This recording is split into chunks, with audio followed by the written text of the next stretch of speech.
There are moments in life when you must decide who you will allow to remain in your circle, especially in your most intimate relationships. If someone crosses certain lines, giving them another chance might cost you more than you realize: your peace, your self-respect, even your future. Stick with me as I reveal 5 critical behaviors that demand you walk away for good. Trust is not just a word, it's the backbone of any meaningful relationship.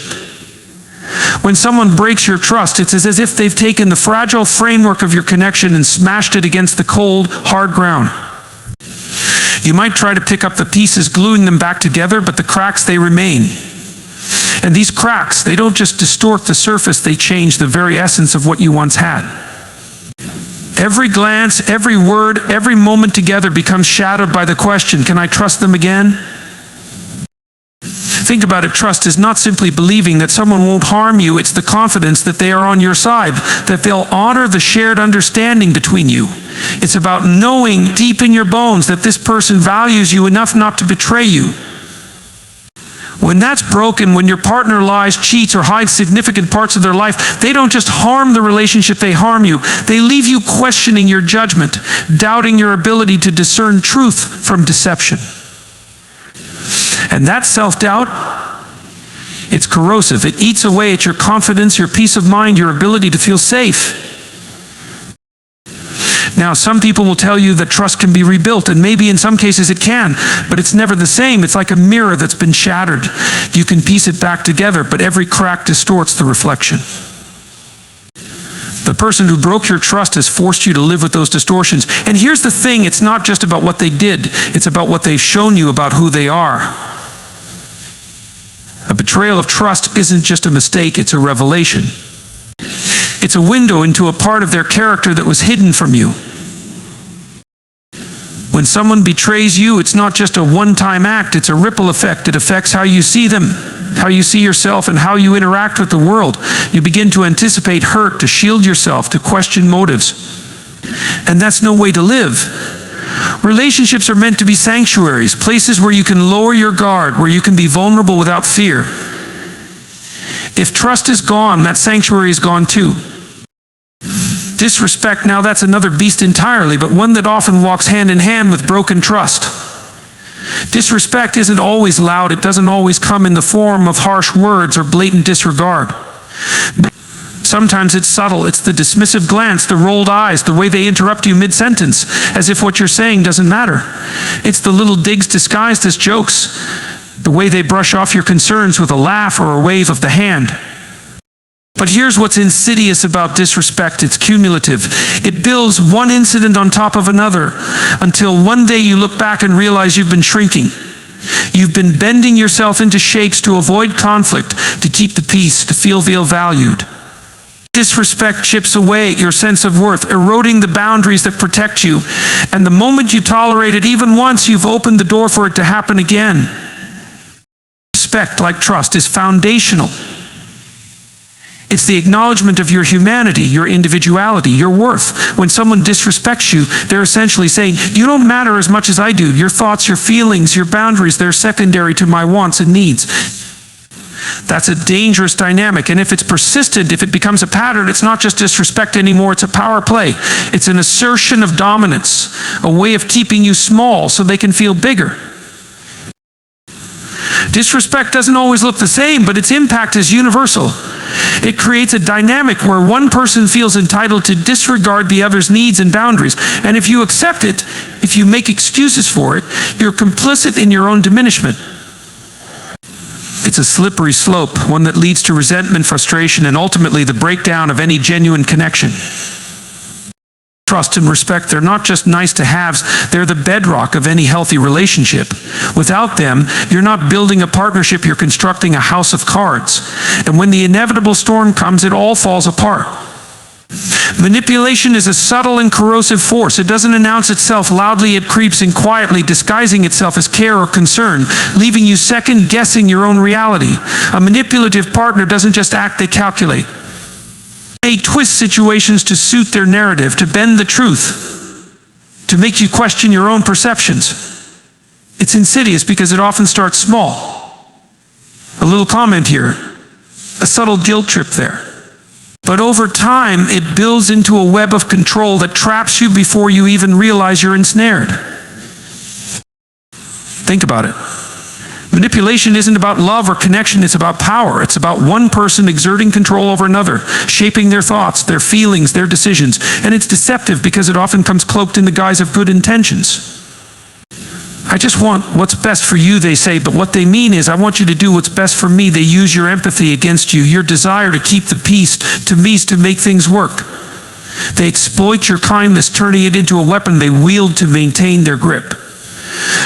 The worst part of manipulation is how it erodes your sense of self. It makes you question your instincts, your judgments, your feelings. You start to wonder, am I overreacting? Did I misunderstand? Am I the problem? And that doubt is debilitating. It's like a fog that clouds your vision, making it harder and harder to see the truth. The more you doubt yourself, the more you rely on the manipulator to define reality for you. And that's exactly what they want. This dynamic is not just unhealthy, it's dangerous. It undermines your autonomy, your ability to think and feel independently. And once that's gone, what's left? A relationship where one person dictates the terms and the other exists only to comply. That's not love, that's control. And control, no matter how gently it's wielded, is a form of domination. It's a way of saying, my needs, my desires, my perspective matter more than yours. That's not partnership, it's subjugation. And then there's emotional neglect, a quieter, perhaps even more insidious threat. It's not about what's said or done, it's about what's not. The silence where there should be words. The absence where there should be presence. A partner who emotionally neglects you isn't there for you in the ways that matter most. They might be physically present, going through the motions of daily life, but emotionally, they're somewhere else entirely.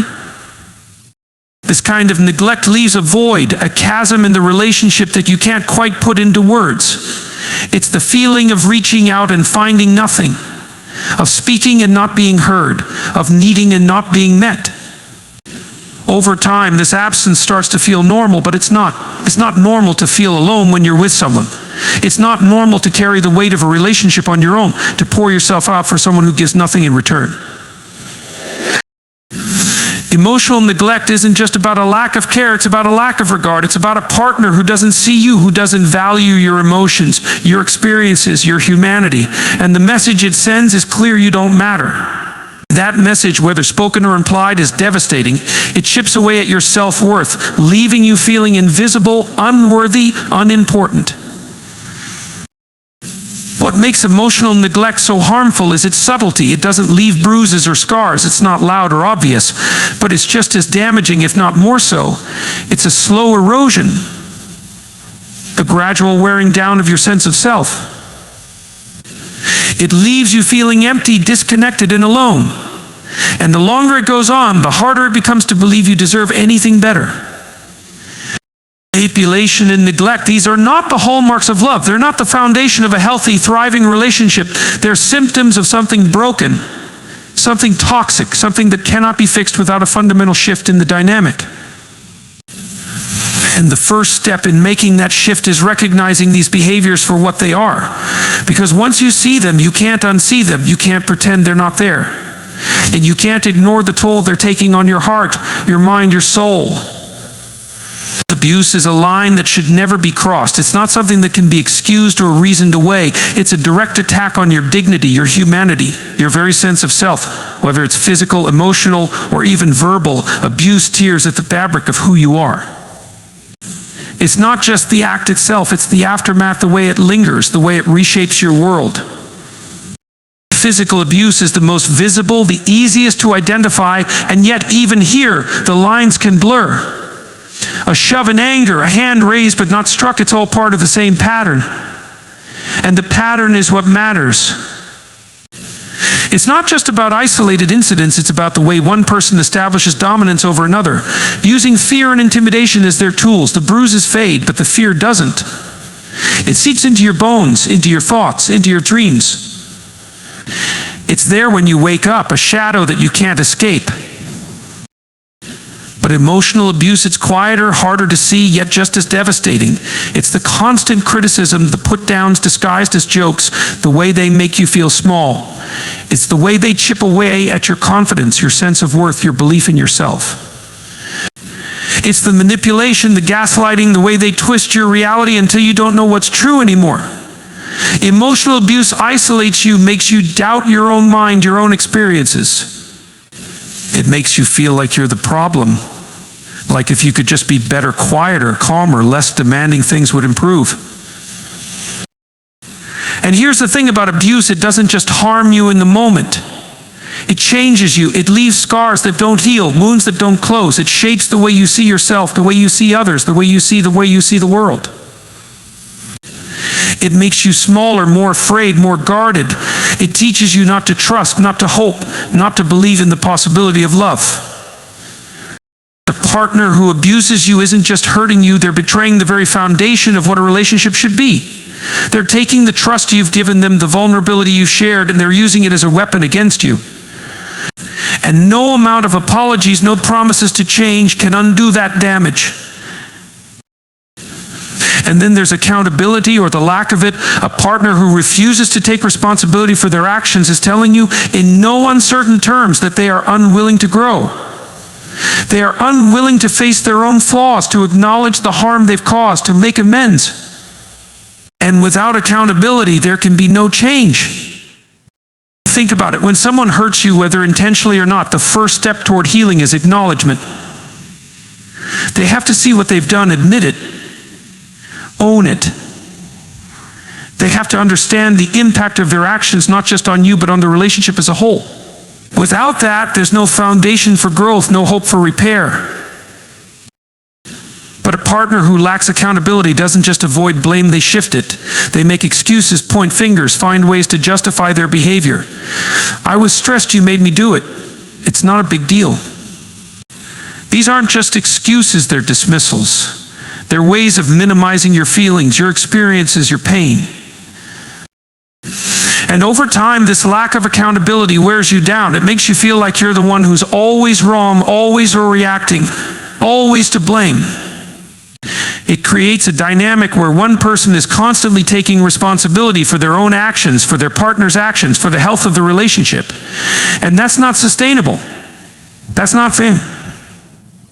A relationship without accountability is like a boat with a hole in it. No matter how hard you bail, no matter how much effort you put in, it's going to sink. Because accountability isn't just about admitting when you're wrong, it's about being willing to change, to grow, to do better. It's about recognizing that relationships require effort, humility, and the courage to face your own flaws. When someone refuses to take accountability, they're not just failing you, they're failing themselves. They're choosing comfort over growth, stagnation over progress, denial over truth. And that choice, it's a choice to remain the same, to keep repeating the same patterns, to keep causing the same harm.